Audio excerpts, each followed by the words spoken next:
तो बस यही हाल है। इधर चमका चमकता दिखेगा और यहां काला अंधेरा दिखेगा, मतलब कंफ्यूजन।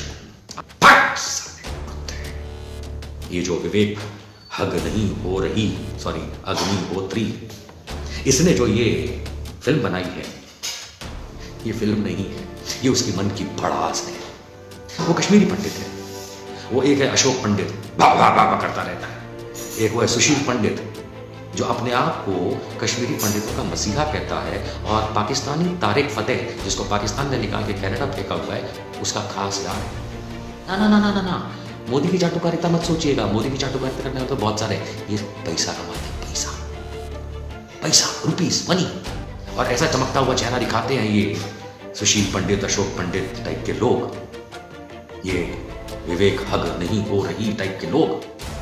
वही जो हमारे प्रधानमंत्री जी करते हैं। देश बहुत अच्छा चल सकता था, लेकिन वो मन की बात करते हैं और वो गोबर हो जाता है।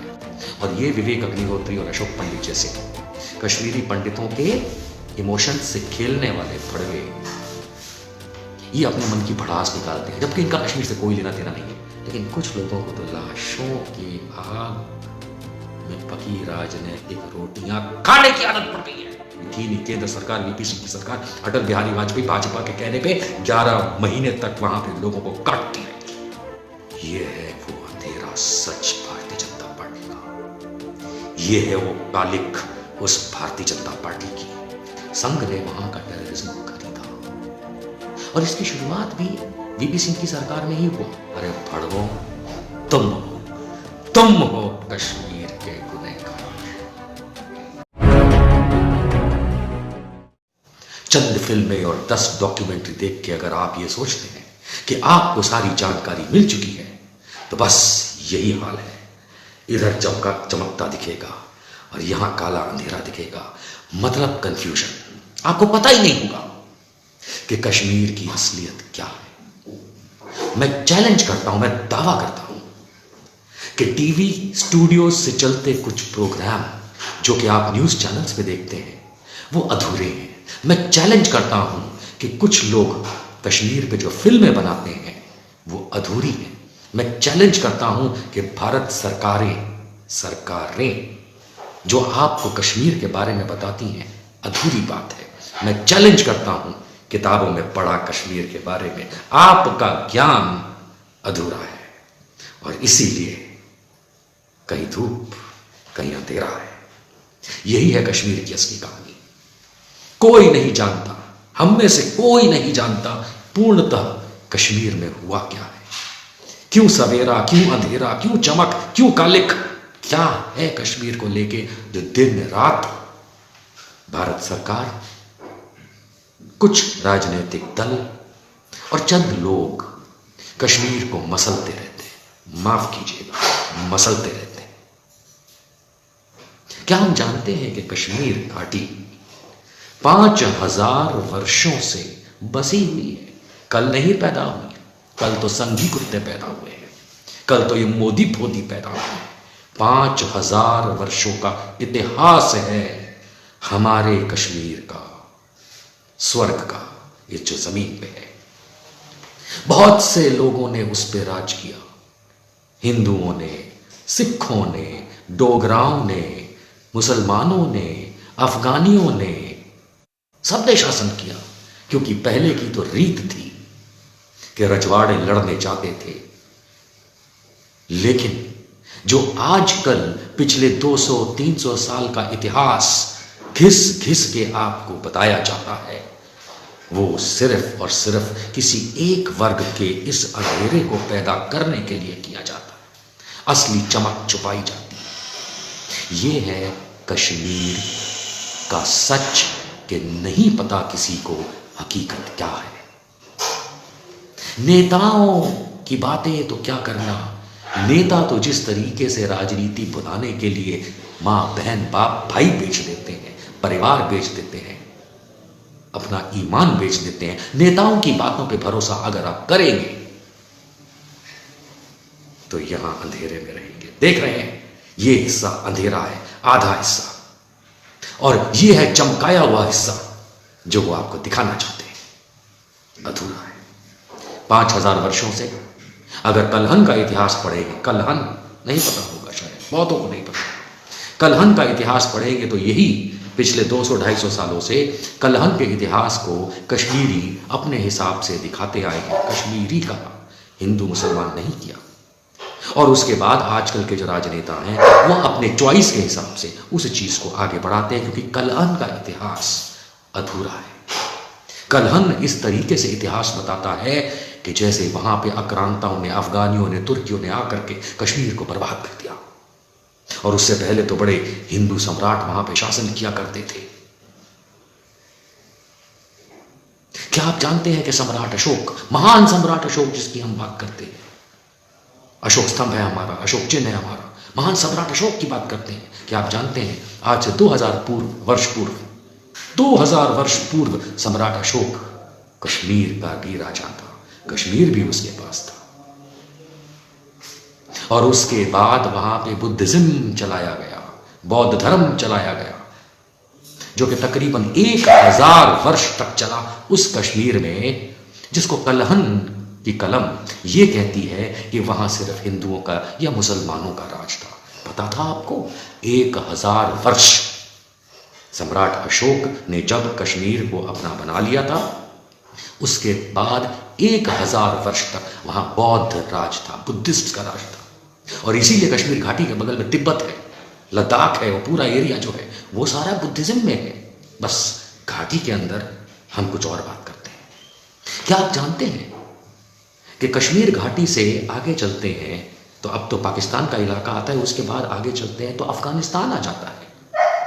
सिख धर्म के लोग अगर जानते हैं तो कितने सारे सिख इसी कश्मीर घाटी में बसे हुए थे, पता नहीं किस जमाने से, और बाद में वही सिख अफगानिस्तान तक गए और वहां पे भी बसे, किसी को कोई तकलीफ नहीं थी, क्योंकि सिखों ने भी वहां राज किया। महाराजा रंजीत सिंह के पास भी एक जमाने में कश्मीर हुआ करता था, हिंदुओं के पास भी हुआ करता था, अफगानियों के पास, सबके पास होता था। लेकिन क्या कहीं भी सही इतिहास में आप हिंदू मुसलमान बात देखते हैं? नहीं, राजा शाही देखते हैं। जो राजा होता है अपनी प्रजा के लिए दूसरों से लड़ता है, बस इतना ही देखते हैं। लेकिन इसमें एक राजा था, और ये सुनने के बाद हो सकता है मुझ पर केस होगा, हो जाने दो, क्योंकि मैं आपको असलियत बताऊंगा, मैं गलत नहीं बताऊंगा, रिकॉर्डेड हिस्ट्री बताऊंगा, मिस्टर बजाज की हिस्ट्री बताऊंगा, जिन्होंने कलम से अपने उस इतिहास को लिखा है जो शायद ही आपको पढ़ाया जाए। जब डोगराओं के हाथ में अंग्रेजों ने कश्मीर दे दिया था ना, आखिरी थे हरि सिंह नलवा, पहले थे गुलाब सिंह। जब उनके हाथ में कश्मीर दे दिया था, और मैं रिकॉर्डेड हिस्ट्री बता रहा हूं, तब डोगरा राजा, हिंदू राजपूत डोगरा राजा कश्मीर घाटी में उनका एक कानून चलाते थे। कानून सुनेंगे तो रोंगटे खड़े हो जाएंगे आपके। उस कश्मीर घाटी में कोई भी नदी में से अगर मछली पकड़ ले तो उस पे खौलता हुआ, आदमी पे खौलता हुआ तेल डाला जाता था। रिकॉर्डेड हिस्ट्री है। डोगरा राजा जो कि हिंदू होते थे, वो भी हिंदू मुसलमान में फर्क नहीं करते थे। वो कश्मीर घाटी में कोई भी व्यक्ति अगर नदी में से मछली निकाल ले, मछली पकड़ ले, तो उस आदमी पे, उस व्यक्ति पे खौलता हुआ तेल डाला जाता था। ऐसे थे हमारे डोगरा राजा। आप कश्मीरियों को प्रताड़ित कर रहे थे, चाहे वो आक्रांता बाहर से आया हो, और बाहर तो सारे आक्रांता थे, कश्मीर घाटी से बाहर से आए, चाहे वो अफगानी थे, चाहे वो सिख थे, चाहे वो सम्राट अशोक थे, चाहे वो डोगरा थे, घाटी के तो नहीं थे, सब बाहर से ही आए थे। मेरे घर के अंदर जो भी आएगा, आप मित्र भी आएंगे तो आप बाहर से ही आएंगे, मेरे घर में तो नहीं रहते। कश्मीर घाटी में रहने वाले लोगों पे जो बाहर से आया उसने इतना प्रेम बरसाया, जैसा मैंने आपको बताया कि डोगरा राजा मछली नदी से निकाल लेने वाले व्यक्ति पे खौलता हुआ तेल डालने का कानून रखते थे। और वही डोगरा, या उन्हीं की तरह ये आज की तारीख में ये भारतीय जनता पार्टी और 10-20 हिंदू ये कहते हैं कि कश्मीर के अंदर मुसलमानों ने, आइए ये चमकते हुए चेहरे के साथ एक अंधेरा चेहरा और बताऊं, ये मैं कश्मीर फाइल्स पे जाऊंगा। ये जो विवेक अग्निहोत्री इसने जो ये फिल्म बनाई है, ये फिल्म नहीं है, ये उसकी मन की भड़ास है। वो कश्मीरी पंडित है और बहुत सारे ऐसे कश्मीरी पंडित हैं, अशोक पंडित, सुशील पंडित, ये सब एक धंधा चलाते हैं, धंधा, बिजनेस। विवेक अग्निहोत्री भी ये बिजनेस चलाते हैं कश्मीरियों के इमोशंस से, और खास करके कश्मीरी पंडितों के इमोशंस से खेल के ये रुपया बनाते हैं। और इन सब के साथ मैं डिबेट करता हूं टेलीविजन चैनल्स पे। वो एक है अशोक पंडित, वाह वाह वाह करता रहता है, एक वो है सुशील पंडित जो अपने आप को कश्मीरी पंडितों का मसीहा कहता है, और पाकिस्तानी तारिक फतेह जिसको पाकिस्तान ने निकाल के कनाडा फेंका हुआ है, उसका खास यार है। ये लोग मिलकर के धंधा करते हैं और उसी में से विवेक अग्निहोत्री है जी। ये कश्मीरियों के इमोशंस से खेलते हैं, हिंदुओं को और मुसलमानों को दोनों को परेशान करते हैं, और ये भूल जाते हैं कि कश्मीर घाटी में सिख भी हैं, बौद्ध भी हैं, जैन भी हैं, सबको परेशान करते हैं। पता है किस चीज के लिए? ना ना ना ना ना ना, मोदी की चाटुकारिता मत सोचिएगा, मोदी की चाटुकारिता करने वाले तो बहुत सारे, ये पैसा कमाते हैं, पैसा, पैसा, रुपीस, मनी, हाँ, पैसा कमाते हैं और ऐसा चमकता हुआ चेहरा दिखाते हैं ये सुशील पंडित, अशोक पंडित टाइप के लोग, ये विवेक हग नहीं हो रही टाइप के लोग, कि ये असलियत है और हकीकत में असलियत छुपा देते हैं। उदाहरण के तौर पे यही कश्मीर फाइल्स के बारे में बात करते हैं तो इसने नदी मार्ग का जो सीन बताया है वो गलत बताया है। नदी मार्ग का सीन जो है वो झूठा दिखाया इसने, और जिस टेररिस्ट के बारे में उसने नदी मार्ग पे बताया है वो तो कई वर्ष बाद रिलेट होता है। जिस महिला की मृत्यु भी नहीं हुई नदी मार्ग के ऊपर, उसको वहां दिखा, झूठ परोसता है, झूठ, ये इनकी आदत है। ये फिल्म बहुत अच्छी बन सकती थी, लेकिन वही जो हमारे प्रधानमंत्री जी करते हैं, देश बहुत अच्छा चल सकता था, लेकिन वो मन की बात करते हैं और वो गोबर हो जाता है। और ये विवेक अग्निहोत्री और अशोक पंडित जैसे कश्मीरी पंडितों के इमोशंस से खेलने वाले भड़वे, ये अपने मन की भड़ास निकालते हैं, जबकि इनका कश्मीर से कोई लेना देना नहीं है। ठीक है, पैदा हुए होंगे, कुछ साल रहे होंगे, लेकिन ये तो बंबई में पैसा कमाते हैं, बिजनेस करते हैं, फिल्में बनाते हैं, अमेरिका में पढ़ते हैं, जाने कहां कहां रहते हैं। इन्हें क्या कश्मीर से मतलब? क्या कश्मीर से मतलब बताइए? कोई मतलब नहीं। लेकिन क्योंकि ये कश्मीरी हैं, इनके माथे पे लिखा है कि ऐसे नहीं कश्मीरी हैं, इसलिए ये धंधा करते हैं, पैसा बनाते हैं। चलिए, कश्मीर फाइल्स बकवास, लेकिन कुछ इंपॉर्टेंट बातें समझ लेते हैं। कैसे झूठ परोसा जाता है उसका एक आकलन करने की बहुत नामामूली बारीक कोशिश करते हैं। हम सब जानते हैं, हमने सबने पढ़ा है, अर्नब गोस्वामी से लेकर के अमीश नीलकंठ के चैनलों पे सुना है, देखा है, और टाइम्स ऑफ इंडिया से लेकर के अमर उजाला तक में वगैरह वगैरह में पढ़ा है। क्या पढ़ा है? कि कश्मीर से लाखों लोगों का पलायन हुआ था, कश्मीरी पंडित वहां से पलायन कर गए थे, हैं? ये हम सब ने पढ़ा है। इस पे आगे बढ़ने से पहले, क्योंकि मैं ये वाली चीज़ पढ़ के बताना चाहता हूँ, आप लोगों को मैं एक बहुत प्यारी सी जानकारी दे दूँ, फिर मैं आता हूँ पलायन पे। कश्मीरी पंडित कौन होता है? क्या आप जानते हैं कश्मीरी पंडित कौन होता है? क्या कश्मीर अकेली एक ऐसी जगह है इस जमीन पर जहाँ पे हिंदू वर्ण व्यवस्था नहीं है? ना वहाँ क्षत्रिय है, ना वैश्य है, ना शूद्र है, मतलब जो वर्ण व्यवस्था में 4 वर्ण होते हैं वो नहीं है वहाँ पे। आपको ये चमकता हुआ साइड दिखाया जाएगा, कश्मीर पंडित, दैट एवरी हिंदू जो कश्मीरी है वो पंडित है, यही बताया जाता है। और अंधेरा भाग उसका ये है कि नारे वहां तो क्षत्रिय होते ही नहीं साहब, है ना, वहां तो वैश्य होते ही, शूद्र होते ही नहीं, वर्ण व्यवस्था कहां चलेगी? नहीं। सुभाष काक एक कश्मीरी है, उन्होंने कश्मीरी हिंदूज के कास्ट सिस्टम पे एक आर्टिकल लिखा था, मैंने नहीं लिखा था। सुभाष काक, काक इज अ कश्मीरी हिंदू जाने, और मैं इसीलिए कश्मीरी हिंदू बोल रहा हूँ, पंडित नहीं बोल रहा हूँ। उन्होंने एक बहुत अच्छी जानकारी दी थी दोस्तों कि हर कश्मीरी हिंदू को कश्मीरी पंडित क्यों कहा जाता है। समझ लीजिए इस बात को।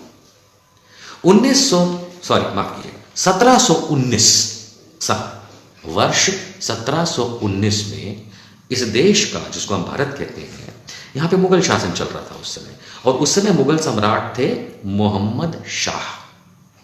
ठीक है सर, मोहम्मद शाह जो थे वो दिल्ली में मुगलिया सल्तनत चलाते थे और 1719 के वर्ष से उनकी सल्तनत शुरू हुई थी, जो 1749 को क्या बोलते हैं, 50 से एक कम, वहां तक चली थी।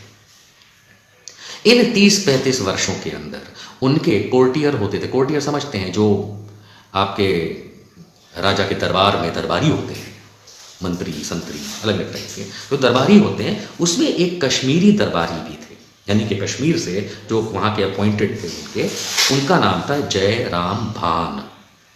सुनिएगा, जो कश्मीरी जय राम भान, भान is again Kashmiri Hindu surname, तो जय राम भान जो कश्मीरी दरबारी थे मुगल सम्राट मोहम्मद शाह के ज़माने में। मोहम्मद शाह का मैंने आपको बता दिया कब से कब थे। उन्होंने एक रिक्वेस्ट करी थी अपनी तरफ से, एक इल्तिजा करी थी मुगल सम्राट मोहम्मद शाह को कि जितने भी लोग हिंदू कश्मीर में रहते हैं, कश्मीर के निवासी हैं, बेसिकली कश्मीरी जो हैं, उनको कश्मीरी पंडित टाइटल दे दिया जाए। वर्ण व्यवस्था से कोई मतलब नहीं, उनको कश्मीरी पंडित का टाइटल दे दिया, टाइटल। मोहम्मद शाह साहब ने अप्रूव कर दिया, ओके फाइन। तो जितने भी हिंदू हैं कश्मीरी, उनको कश्मीरी पंडित कहा जाएगा। ये नॉमेनक्लेचर है, नामांकन, नाम का तरीका है नाम देने का। जैसे वो हमारे प्रिय योगी आदित्यनाथ जी अलीगढ़ को क्या करने वाले हैं, हरिनगर, हरिगढ़ जो भी है, उसी तरीके से कश्मीर में या कश्मीरी हिंदू जो हैं उनको सम्राट, मुगल सम्राट मोहम्मद शाह के आदेश पर, किसकी विनती पर, जय राम भान जो कि कश्मीरी दरबारी थे मुगल सम्राट के, हिंदू भी थे कश्मीरी, उनकी रिक्वेस्ट पर ये काम किया गया कि वहाँ वर्ण व्यवस्था तो है लेकिन हर व्यक्ति कश्मीरी पंडित कहलाएगा। अब आप सोचेंगे कि 1719 से 1750 के बीच के दशक की ये बात है जब ऐसा हुआ, तो उससे पहले कश्मीरियों को क्या कहा जाता था? कुछ तो कहा जाता होगा कि वहाँ कश्मीरी हिंदू रहते थे, तो कश्मीरी क्षत्रिय था क्या, कश्मीरी ब्राह्मण था, कश्मीरी शूद्र था, कश्मीरी वैश्य था, क्या था? और मुसलमान भी था और वहाँ सिख भी था। बड़ी इंटरेस्टिंग बात है कि इस आदेश जो मुगल सम्राट ने, मोहम्मद शाह ने दिया कि हर कश्मीरी हिंदू को कश्मीरी पंडित कहा जाएगा, उससे पूर्व, उससे पहले हर कश्मीरी व्यक्ति को, चाहे हिंदू हो चाहे मुसलमान, हर कश्मीरी व्यक्ति को ख्वाजा कहा जाता था। ख्वाजा, ख्वाजा नहीं, ख्वाजा। जो भी इस आदेश से पहले कश्मीरी हिंदू हो या मुस्लिम हो, उसको एक ही बात की जाती थी, कश्मीरी नहीं कहा जाता था, कश्मीरी नहीं कहा जाता था, उसको ख्वाजा कहा जाता था, ख्वाजा। लेकिन जयराम भान ने जो रिक्वेस्ट करी और मुगल सम्राट के कहने पे कश्मीरी पंडित हिंदुओं को कहा गया। क्लियर? ओके। सो अब याद रखिएगा, कश्मीरी पंडित मतलब जरूरी नहीं कि ब्राह्मण, कोई भी हो सकता है, बस ये है कि वो हिंदू व्यवस्था में है। तो पलायन पे आ जाते हैं, क्योंकि मैंने पलायन की बात से ही ये बीच में डिटूर किया था बताने के लिए कि कश्मीरी पंडित होता क्या है। अब आते हैं कि पलायन हुआ। 1989 में इंसर्जेंसी शुरू हुई, पाकिस्तान की तरफ से एक्सपोर्ट किया उसने टेररिज्म। पहले भी बदमाशी करता रहा था, लड़ाइयाँ हुई हैं हमारी 1947 से लेकर के हर समय तक, अभी तक पाकिस्तान से लड़ी रहे, और वो अपने देश से एक्सपोर्ट करता है टेररिज्म, ये हम सब जानते हैं। टेररिज्म एक्सपोर्ट करना जनरल जिया उल हक के टाइम पे शुरू हुआ था, जब वो डिक्टेटर थे पाकिस्तान के, तब मेजरली एक्सपोर्ट शुरू हुआ था। उससे पहले बहुत कुछ होता था, लेकिन मेजर एक्सपोर्ट जो था वो शुरू हुआ जनरल जिया उल हक के टाइम पे, जब उन्होंने पाकिस्तान अधिकृत कश्मीर जो है उसके अंदर ट्रेनिंग सेंटर चलाने के लिए लोगों को अलाउ किया, और वहाँ से टेररिज्म शुरू हुआ। But we will not go into depth of that. Mainly हम आ जाते हैं पलायन की तरफ। 1989 में परिस्थितियाँ, अब ध्यान से सुनिएगा, मैं चीखा चिल्ली नहीं करूँगा क्योंकि ये बहुत इंपॉर्टेंट बात मैं आपको बता रहा हूँ। 1989 में काफ़ी सारी प्रॉब्लम्स घाटी में आ गई। क्योंकि 1988 से कश्मीर के अंदर एक्सपोर्ट ऑफ टेररिज्म पाकिस्तान ने काफी हद तक पंप करना शुरू कर दिया था। 1989 में परिस्थितियां खराब होने लगी, हुई नहीं थी, होने लगी। जब परिस्थितियां खराब होने लगी, उस समय चीफ मिनिस्टर कौन था वहां का? कौन था? श्री फारूक अब्दुल्ला जी। फारूक अब्दुल्ला उस समय वहां के मुख्यमंत्री थे। उमर अब्दुल्ला के फादर। फारूक अब्दुल्ला साहब was working in tandem with, किसके साथ काम कर रहे थे? केंद्र सरकार के साथ। केंद्र सरकार में प्रधानमंत्री 1984 से लेके कौन था? श्री राजीव गांधी स्वर्गीय, वही थे प्रधानमंत्री।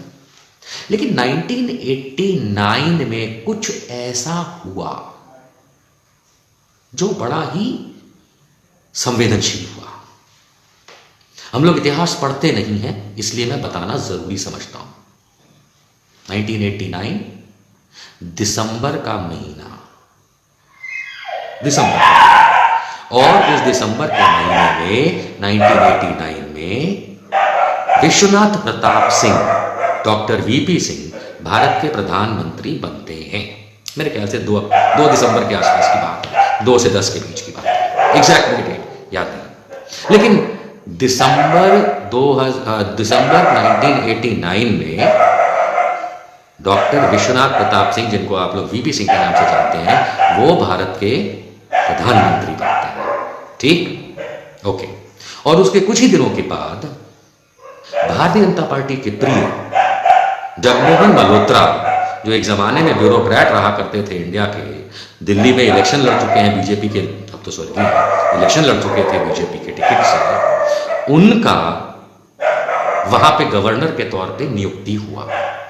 अब हम आपको यह बता देते हैं कि राजीव गांधी की सरकार के बाद जब विश्वनाथ प्रताप सिंह की सरकार बनी, केंद्र सरकार बनी दिसंबर 1989 में, तो पूर्ण बहुमत नहीं था वीपी सिंह के पास।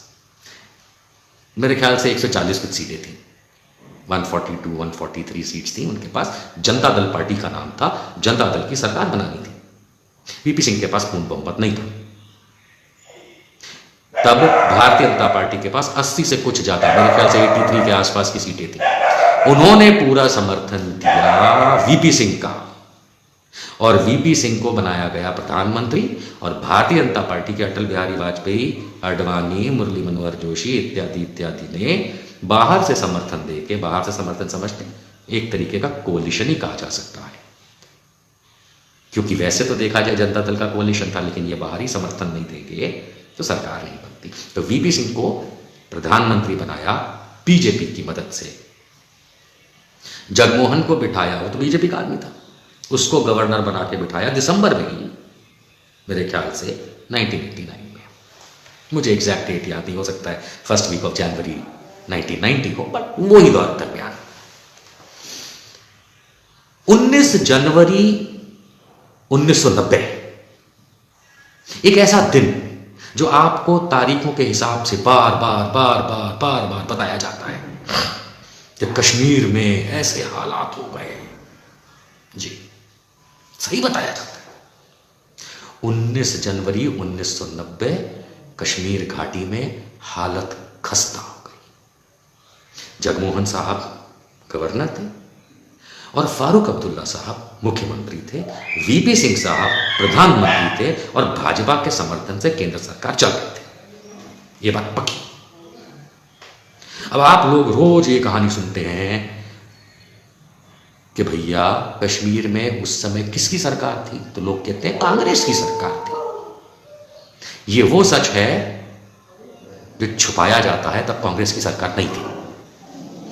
19 जनवरी 1990 को फारूक अब्दुल्ला चीफ मिनिस्टर की सरकार को, जम्मू और कश्मीर की सरकार को निरस्त कर दिया गया था और वहां पे गवर्नर शासन लागू कर दिया गया था। राज्यपाल का शासन 19 जनवरी 1990 को लागू कर दिया था, क्योंकि हालात खराब थे। ठीक, और विद इन 2 मंथ्स, उसके 2 महीने के बाद वहां पे राष्ट्रपति शासन लगा दिया गया था। अब आप सोचिए, 19 जनवरी 1990 राज्य सरकार को बर्खास्त कर दिया जाता है और गवर्नर का शासन, राज्यपाल शासन कश्मीर, जम्मू कश्मीर में लगा दिया जाता है, यानी केंद्र के अधीन आ जाता है जम्मू कश्मीर। कब? तारीख याद रखिएगा, 19 जनवरी 1990।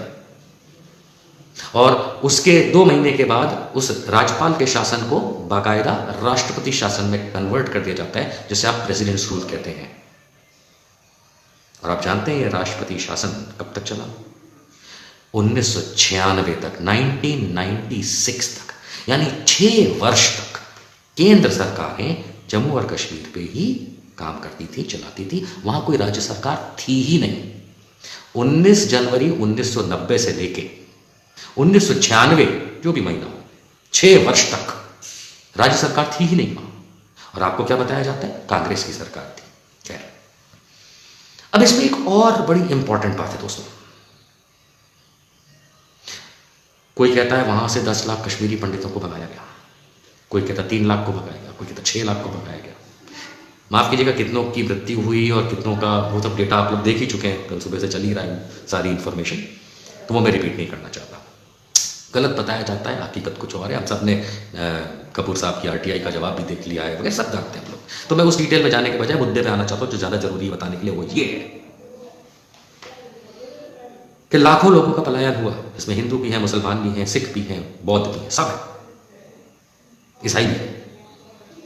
आपको क्या बताया जाता है? खाली कश्मीरी पंडित का पलायन हुआ। गलत। क्योंकि उसी आरटीआई का जवाब भी देख लीजिए। मैं आरटीआई को इसलिए बता रहा हूँ यहाँ पे क्योंकि आसानी से आप लोगों के पास ये सब अवेलेबल है पूरे इंडिया के पास।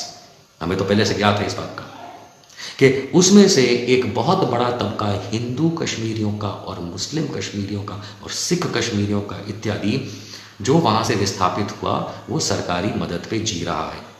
जो भी मंथली पैसा मिलता है, अनाज मिलता है, हिंदू भी और मुसलमान भी और सिख भी वगैरह। इसलिए खाली हिंदुओं की बात नहीं हो रही, यानी कि पंडितों की बात नहीं हो रही।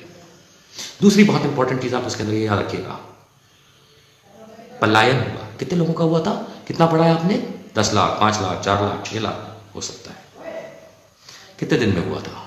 सवाल ये है, कितने दिन में हुआ था? क्या वो लाखों लोग 4 दिन में पलायन करके गए थे? वहां पे जो हालात थे, मैं उसमें गहराई में थोड़ी देर बाद आता हूं कि कैसे पलायन हुआ, क्या धमकियां मिली, क्या हंगामे हुए, क्या दंगे हुए, आता हूं। लेकिन उससे पहले अगर ये बात आप समझ लेंगे तो आगे की बात को आप रिलेट कर पाएंगे, ताकि ये चमक जो आप देख पाते हैं उसके पीछे का अंधेरा भी आप देख पाएंगे। मान लेते हैं 10 लाख लोग वहां से पलायन कर गए, हिंदू, मुस्लिम, सिख, ईसाई, बौद्ध, सब। कितने दिन लगे होंगे? वहां तो हंगामा था। अगर संधियों की और इन लोगों की बातों को समझे तो वहां तो मारे जा रहे थे लोग, काटे जा रहे थे, हंगामा हो रखा था, परेशान हो रखे थे, भगा भगा के मारा जा रहा था। तो कितने दिन में भागेगा इंसान? 1 दिन? नहीं, 1 दिन में शायद इतने लोग नहीं भाग पाएंगे। 2 दिन, 3, 5 दिन हो सकता है। 5 दिन तक बस घर छोड़ के सब भाग रहे हो, हिंदू भी भाग रहा, मुसलमान भी भाग रहा, सभी विस्थापित हुए थे। 5 दिन तक भागेंगे तो घाटी तो छोड़ देंगे ना 5-6 लाख लोग, तभी तो जम्मू पहुंचेंगे। पहले जम्मू पहुंचे थे, वहां से बाद में दिल्ली पहुंचे, पंजाब के कुछ इलाकों में, वो बाद में पहुंचे। लेकिन अगर कई लाख लोगों को पलायन करना हो, कितने समय लगता है? 4 दिन, 5 दिन, 6 दिन, 1 हफ्ता, 2 हफ्ता, 3 हफ्ता, 4 हफ्ता, 5 हफ्ता, 6 हफ्ता, 2 महीना, 11 महीने तक पलायन चलता रहा। केंद्र सरकार, विश्वनाथ प्रताप सिंह प्रधानमंत्री, भाजपा समर्थित सरकार, और राज्य में कोई भी सरकार नहीं 19 जनवरी 1990 के बाद, और 11 महीने तक पलायन चलता रहा। और वो संख्या मेरे पास नहीं है कि कितने लाख लोग विस्थापित हुए, चाहे वो हिंदू थे, मुसलमान थे, सिख थे, ईसाई थे, बौद्ध थे, जैन थे, जो भी थे। 11 महीने पलायन। कश्मीर घाटी में 1947 से लेके आज तक कम से कम भारत की 20% सेना वहां लगी हुई है घाटी पे। और उस समय राष्ट्रपति शासन था। मैं नहीं जानता कितनी फौज थी वहां, लेकिन हजारों लाखों की फौज तो हमेशा रहती है। क्या फौज को आदेश नहीं दिया गया था कि सिचुएशन को कंट्रोल करो? मरने दिया था लोगों को, भागने दिया था? उस समय की सरकार, वीपी सिंह की सरकार, अटल बिहारी और आडवाणी के समर्थन से चलती हुई सरकार, और नाम याद रखना उस समय के deputy prime minister VP Singh, deputy prime minister Devilal. ये जो बड़ा आज की तारीख में कई वर्षों से वो महिला जो आपको दिखती है, जो कहीं किसी कुत्ते को, बिल्ली को अगर कोई परेशान कर दे तो उसके खिलाफ केस कर देती है, मेनका गांधी, ये उस समय उस सरकार में मिनिस्टर। कुत्ते बिल्ली के मरने पे इतना हंगामा मचाती है, उस समय वहां पे हजारों लाखों लोगों के साथ जो हो रहा था, ये चुप बैठी थी। मेनका गांधी मिनिस्टर थी उस सरकार के अंदर, चुप बैठी थी, क्योंकि ये उस सरकार का प्लान था कि मार के भगा, हंगामा खड़ा करो, लोगों को परेशान करो। क्योंकि चूल्हे की बनी रोटी और माइक्रोवेव की बनी चाय और गैस की बनी रोटी, इन सब के स्वाद अलग हो सकते हैं, लेकिन कुछ लोगों को तो लाशों के आग में पकी राजनीतिक रोटियां खाने की आदत पड़ गई है, जो आज तुम्हारी सरकार में बैठे हुए हैं। यही वो लोग थे, यही वो लोग थे, यही वो हरामजादे थे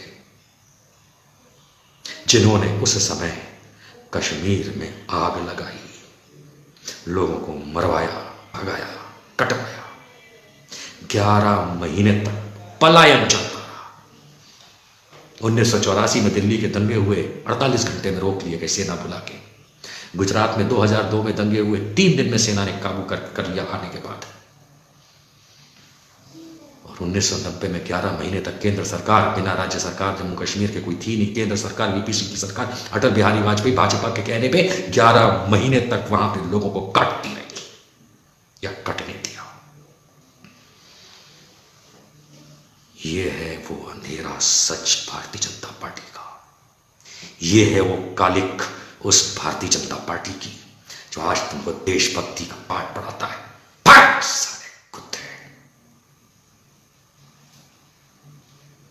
कश्मीर का पलायन करवाया गया, सेना लाखों हजारों की संख्या में वहां थी, लेकिन उनको, मैं ये नहीं मानता कि भारतीय सेना को 11 महीने लगेंगे पलायन संभालने में और वहां का इतना आगजनी मार काट को संभालने में। मेरी सेना कमजोर नहीं है, मेरी सेना 24 घंटे से लेकर 48 घंटे में बड़े बड़े राज्यों को कंट्रोल कर लेती है। वो तो एक बहुत छोटा सा इलाका था, आदेश नहीं दिया गया होगा, क्योंकि ये हरामजादे क्या चाहते थे मैं बताता हूं। ये भारतीय जनता पार्टी जो है, उससे पहले जनता पार्टी, जनसंघ, आरएसएस, इन लोगों की, हिंदू महासभा, इनकी मैं आपको आइडियोलॉजी बताऊं। ये चाहते थे कश्मीर में से हिंदू चले जाए। अब स्वाभाविक सी बात है यार, आप में से जितने भी, कोई भी कहीं के भी रहने वाले हों, कहीं के भी रहने वाले हों, कोई बोलेगा भाई घर खाली कर दो। जैसे एयरपोर्ट बनाने के लिए, रोड बनाने के लिए आपकी जमीन मांगते हैं तो कितना हंगामा होता है। अब हजारों लाखों हिंदुओं को अगर कश्मीर घाटी से किसी पार्टी की आइडियोलॉजी या किसी संघ की आइडियोलॉजी ये कहे कि आप खाली कर दो पूरी की पूरी घाटी, जहां 5000 वर्ष से हिंदू मुसलमान सब, मतलब जब जब जो वहां पे था, सब सुख चैन से गुजर बसर करते आए, तो कोई खाली करेगा? नहीं करेगा। So the only way out was कि जैसे पाकिस्तान एक्सपोर्ट करता है टेररिज्म, यहां से किसी ने पाकिस्तान का एक्सपोर्ट किया हुआ टेररिज्म खरीदा, और वो था संघ। संघ ने वहां का टेररिज्म खरीदा, और इसकी शुरुआत भी वीपी सिंह की सरकार में ही हुआ। सबसे पहला चैलेंज आतंकवादियों के साथ, आप लोगों ने वो बड़ा सुना होगा ना, कांदाहार, IC-814, अटल बिहारी की सरकार में काठमांडू से हाईजैक हुआ था। पहले वो लाहौर जाने के लिए पहले अमृतसर रुका, फिर लाहौर, फिर दुबई होते हुए कांदाहार अफगानिस्तान चला गया, है ना। उसको छुड़ाने के लिए अटल बिहारी वाजपेयी, भारत के प्रधानमंत्री, ने जसवंत सिंह के हाथ, और यही अजीत डोभाल जो NSA आज की तारीख में राष्ट्रीय सुरक्षा सलाहकार, इनके हाथों में आतंकवादी भिजवा दिए थे, याद है। विपिन कत्याल की उसके अंदर आतंकवादियों ने चाकू मार के हत्या कर दी थी। एक एक चीज याद है मुझे, वो अटल बिहारी की सरकार में हुआ था। लेकिन पहला आतंकवादी ट्रेड ऑफ, खरीद फरोख्त कब हुई थी जानते हैं? इसी डॉक्टर विश्वनाथ प्रताप सिंह की सरकार ने, जो दिसंबर 1989 से नवंबर 1990 तक चली, ये प्रधानमंत्री बनते हैं भाजपा के सपोर्ट से। और कुछ ही दिन में उस समय तत्कालीन भारत के गृह मंत्री, यानी कि विश्वनाथ प्रताप सिंह के नीचे जो गृह मंत्री थे, कैबिनेट मिनिस्टर होम, गृह मंत्री, वो अमित शाह वाली पोजीशन, उनका नाम था मुफ्ती मोहम्मद सईद जी। मुफ्ती साहब, मुफ्ती मोहम्मद सईद, हाँ महबूबा मुफ्ती के फादर, लेकिन महबूबा मुफ्ती की एक और बहन, उनको आतंकवादियों ने उस जहाज को पकड़ लिया था जिसमें उनकी शायद बिटिया भी थी, रुबीना, रूबी का ऐसा कुछ नाम था। उनको छुड़ाने के लिए, क्योंकि होम मिनिस्टर की बिटिया को आतंकवादियों ने किडनैप कर लिया था, उनको छुड़वाने के लिए भी यही काम किया गया था। उस समय वीपी सिंह ने आतंकवादी छोड़े थे, समझ रहे?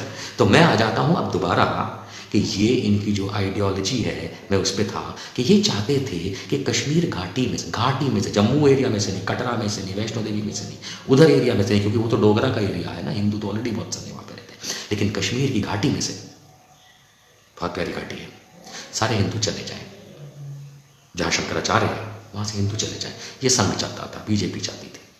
क्यों? मैं बताता हूँ क्यों। जानते क्यों? सुनिएगा और सुनने का हौसला रखिएगा, और यदि कोई संघी सुन रहा है तो मेरे पे इस बात के लिए केस करने का हौसला रख देगा। क्योंकि राष्ट्रीय स्वयंसेवक संघ चाहता था कि कश्मीर घाटी में से सारे हिंदू बाहर चले जाएं, जिसके बाद अगर घाटी में आंख बंद करके भी गोली चलानी पड़े तो मरे मुसलमान। समझ रहे हैं? क्योंकि घाटी में तो बचेगा ही मुसलमान। सिखों को बाहर निकाल दो, हिंदुओं को बाहर निकाल दो, अब आंख बंद करके तुम किसी को भी गोली मार दो, वो कोई भी व्यक्ति हो, लेकिन वो होगा मुसलमान। ध्यान रखिए इस बात का। ये आरएसएस की आइडियोलॉजी। फिर समझा देता हूं। अगर एक सोसाइटी में 100 हिंदू और 20 मुसलमान रहते हैं, उदाहरण के तौर पर, और मैं उस सोसाइटी का चेयरमैन, उस सोसाइटी में से सारे हिंदुओं को खाली करवा देता हूं, बाहर निकाल देता हूं, ये मेरा उद्देश्य है, और निकाल दिया लेटेस्ट से। अब उस सोसाइटी में, मेरी बिल्डिंग में कितने लोग बचे? वो 20 परिवार बचे जो मुसलमान हैं, और रात में मैं वो बिल्डिंग गिरा देता हूं। मरेगा कौन? इंसान। पर कौन? मुसलमान। ये इनकी आइडियोलॉजी थी घाटी के अंदर। ये उसके बाद जम्मू कश्मीर पुलिस गोली चलाए, फौज गोली चलाए, साला किसी को भी मार दो और बोल दो आतंकवादी। आप और मैं कौन सा चेक करने जा रहे हैं? नहीं कोई जा रहे हैं, किसी को भी गोली मार दो, किसी को भी मार दो, और फिर बोल दे तो आतंकवादी, ये तो हिजबुल का आदमी है, ये तो इसका आदमी, तो उसका आदमी। हाँ भाई हम तो मानेंगे, बिल्कुल मानेंगे। और हमारे न्यूज़ चैनल जो हैं वो बिल्कुल दलाली के चलते, जैसे कमाटीपुरा में रंडियाँ खड़ी होती ना, 50 में आ जा, 50 में आ जा, ऐसे ही 50-50 रुपये के साले अपना ईमान बेच करके आपको बोल देंगे कि हाँ वो फलाना तो टेररिस्ट था, जस्ट बिकॉज वो एक मुसलमान था। कोई इतिहास नहीं, कोई कुछ नहीं। हमारे देश में डीएसपी दविंदर सिंह टेररिस्ट नहीं है, लेकिन मरने वाला व्यक्ति, हाँ जिसने गलत किया वो तो टेररिस्ट की कोई सवाल ही नहीं उठता। लेकिन अदरवाइज इनकी आइडियोलॉजी समझा रहा था कि कहीं भी गोली मारोगे, टक टक टक आँख बंद करके कश्मीर में मरने वाला मुसलमान होगा, ये चाहते थे। इसलिए जब हिंदू वहाँ से एग्री नहीं हुए, क्योंकि वहाँ तो हिंदू मुसलमान से ईसाई सब बड़े प्रेम से रहते थे बहुत, तो इन्होंने ये गेम खेला कि जबरदस्ती मार पिटाई, झगड़ा, कुत्ता पता नहीं क्या क्या किया, बहुत गंदा किया। मुझे बहुत दुख है सबके लिए। और आज तक मैं रह चुका हूँ। मैं अवंतीपुर में 2 साल रहा, वही पुलवामा अवंतीपुरा जहाँ इतना बड़ा पुलवामा अटैक हुआ था, मैं वहाँ बहुत पहले रह चुका हूँ। मैं श्रीनगर में बदामी बाग में पढ़ता था, अवंतीपुरा में रहता था, काफ़ी समय रहा हूँ, बहुत जानता हूँ मैं घाटी को। मैंने वो समय भी देखा है जो बहुत प्यारा था, और मैंने वो समय भी देखा है जो मैं बता रहा हूँ। ये भारतीय जनता पार्टी का काम है। और उसके बाद आज भी अगर आप देखते हैं आर्टिकल 370 को लेके सब छूट। आर्टिकल 370 से कोई सॉल्यूशन नहीं है, वो आज भी निहित है, थोड़ा डाइल्यूटेड है। क्या उसके बाद वहाँ सुख शांति आ गई? वो अमित शाह नोटबंदी करके आतंकवाद की कमर तोड़ते हैं। खुद का कमरे का तो हिसाब नहीं है, लिए लिए घूमता है, वो क्या कमर तोड़ेगा। ठीक है, इलेक्शन जीत जाते हैं ये लोग, फिर से पावर में आ जाते हैं, पर इनका दिमाग देखिए कहाँ घुटने के नीचे है, कहाँ घुटने के नीचे। अब कश्मीर घाटी में कोई कुछ भी खरीद सकता है, तो भैया जम्मू में भी खरीद सकता है जमीन। जम्मू के डोगरा तो नहीं बेचेंगे आपको, बेचते भी नहीं है, जाके खरीद के दिखा दो। तो घाटी में किसी की जाने की गाड़ में दम नहीं है, किसी की दम नहीं। तो क्या कर लिया इन्होंने, तीर मार लिया। ये सब आपको फूल बेवकूफ बनाने के लिए, कमल का फूल मेक्स यू फूल, बस ये गेम ही खेलते हैं। और ये अशोक पंडित और विवेक हग नहीं हो रही, सुशील पंडित, ये सब कश्मीरियों के इमोशंस से खेलते हैं। उनके जले पे नमक छिड़कते हैं, उनके घाव जो भर चुके हैं फिर कुरेदते हैं, सस्ती लोकप्रियता के लिए, सस्ती लोकप्रियता के लिए। आज अगर मैं 1984 पे एक फिल्म बनाऊं तो मैं आपको बता सकता हूं, मैं बनाना चाहता हूं 1984 पे एक फिल्म। पता है क्या उसमें सबसे ज्यादा आरएसएस वाले फंसेंगे, क्योंकि बहुत बहुत सारे आरएसएस वाले हैं जिन पे केसेस ही नहीं चलाए गए। बड़ी हुई है एफआईआर श्रीनिवासपुरी से लेकर कहां तक, सारा इतिहास पता है। मैं आज बाबरी पे फिल्म बनाना चाहता था मैं फिल्म बनाना, लोग सपोर्ट नहीं करते, डरते, क्योंकि असलियत बता दी। अगर कश्मीर पे कश्मीर फाइल्स और शिकारा क्या बनाओगे, अगर मैंने फिल्म बना दी तो वो परी महल हो जाएगी, झेल नहीं पाएंगे। लेकिन ये लोग जो है, इनको ना इतिहास पता, इन्हें ये नहीं पता कि 1000 वर्ष तक वहां पे बौद्ध शासन था। इन्हें कलहन का गलत इतिहास आप लोगों को दिखाना है। इनको ये नहीं पता कि वहां पे डोगरा राजा गुलाब सिंह वगैरह के आदेश थे, नदी में से मछली निकालो तो मछली निकालने वाले पे खोलता तेल डाला जाएगा। इस टाइप से जब आप उस कश्मीर को प्रताड़ित करते हैं जिसमें ख्वाजा लोग रहते थे, ख्वाजा, हिंदू एंड मुस्लिम दोनों, ख्वाजा, जिसको 1719 के बाद के मुगल सम्राट मोहम्मद शाह के आदेश पे जयराम भान जो उनके दरबारी थे, उनकी रिक्वेस्ट पे हिंदुओं को कश्मीरी पंडित कहा गया। वर्ण व्यवस्था से कोई मतलब नहीं है, लोगों को नहीं पता, उन्हें आइडिया तक नहीं है कि कश्मीर घाटी में, मैं आपको इस समय लिख के दे सकता हूं कि कोई भी बच्चा, व्यक्ति, आदमी जो 30 साल या उससे कम उम्र का है, वो गोलियों और बंदूकों की आवाज और बम के धमाकों में पैदा हुआ था और आज भी हो रहा है। कश्मीर स्वर्ग था, नर्क। अडवाणी, अटल बिहारी, मुरली मनोहर, नरेंद्र मोदी, आरएसएस, इन जैसे लोगों ने बना रखा है। और ये कहते हैं, किसी और पार्टी का नाम लेते हैं, अरे भड़वो, तुम हो कश्मीर के